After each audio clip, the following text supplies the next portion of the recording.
ఇప్పుడు జగన్మోహన్ రెడ్డి గారిని ఈసారి ఇప్పుడు ఓడిస్తామంటున్నారు. అటు చూస్తే అన్ని పార్టీలు కలిసి వస్తున్నాయి. గెలుస్తారంటారు జగన్మోహన్ రెడ్డి గారు? డెఫినెట్గా గెలుస్తాడు 100%. ఎవరు దానిలో ఆలోచించాల్సిన అవసరం కూడా లేదు అసలుకి. మరి అటు మూడు పార్టీలు పొత్తు మీద ఉన్నాయి కదా. పొత్తు కొట్టుకుంది ముఖ్యమంత్రి కోసం కాదు వాళ్ళు చూసేది. అన్నీ తెలిసి ఉండ నన్నే లోపల దింగిండు, రేపు నా కొడుకుని ఆడ దింగుతున్నాను భయంతో వాళ్ళు లోపల దింగుతున్నారని కాపాడుకోవడానికి వాళ్ళు చేసే పని. మరి కావాలనే ఇట్లా కేసులు పెట్టారని చెప్పేసి నిన్న కుప్పం సభలో కూడా అన్నాడు చంద్రబాబు నాయుడు. ఈ 2 నెలలు ఆగని ఏడ కేసులు పెడతారు, ఎటుంటారో 2 నెలలు ఓపిక పట్టమను. 2 నెలలు ఉంటే ఎటు పడతారో ఏడుంటారో వాళ్ళకి తెలిసిద్ది.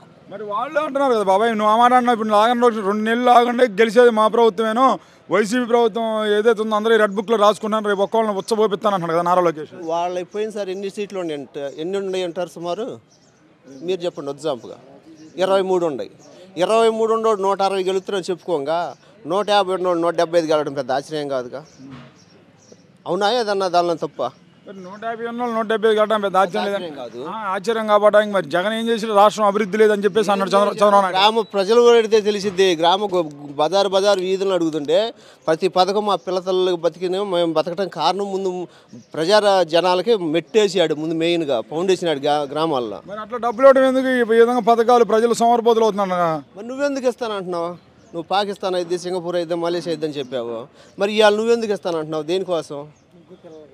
మళ్ళీ ఇప్పుడు ముసలి 60 ఏళ్ళ 70 ఏళ్ళ కనండి అంటున్నావు. మరి ఎట్ట కనాలి వాళ్ళు ఇప్పుడు? పాపం ఏ లెక్కలో కనాలి వాళ్ళు?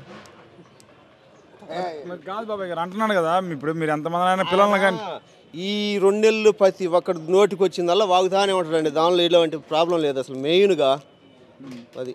మరి ఇప్పుడు తెలుగుదేశం ఓట్లు అయిపోతే ఇప్పుడు మీ భర్తలకు అన్నం పెట్టద్దు, ఇంటికి రానియద్దు అన్నాడు కదా. అంతే అంటాడు. ఇప్పుడే కాదు, గ్యాస్ ఇచ్చింది నేనే, సిలిండర్ ఇచ్చింది నేనే, పిల్లలను పుట్టించేది నేనే, సెల్లులు పుట్టించేది నేనే, మొత్తం టోటల్గా దేశంలో ఈ కొత్తది పుట్టిందంటే నా వల్లే అంటాడు ఆయన వరకు. దానిలో ఎలాంటి మెతకలేదు అసలుకి. ఇంకొకటి, ఒకవేళ పవన్ కళ్యాణ్ వల్ల ఏమైనా గెలుతారని ఊహించుకుంటున్నా కానీ అది జరిగే పని కాదు. పవన్ కళ్యాణ్ ఆడాడో ఓటుకు 1,00,000 ఇస్తున్నాడు, చూద్దాం పుకారు చేస్తున్నాడు ఆయన. 1,00,000 ఇస్తాడండి ఎవరన్నా ఓటుకి? మరి ₹1,00,000 ఇచ్చిన ఒక 4 లక్షలకే ప్యాకేజ్ తీసుకున్నది మాత్రాన వీళ్ళు లక్ష ఓటుకి ఎట్ట పంచుతారు? యాడ్ నుంచి వస్తాయి పంచడానికి? అది కూడా మొత్తం కూడా ఇంకా 2 నెలలు ఆగితే క్లీన్ స్విప్ ఏం జరిగిద్ది అనేది ఈ మడతలు పెట్టి మాట్లాడే వాళ్ళందరూ కూడా అసలు ఎక్కడుంటారో కంటికి కనపడతారో లేదో చూద్ది కానీ 2 నెలలు ఆగితే. అది థ్యాంక్స్.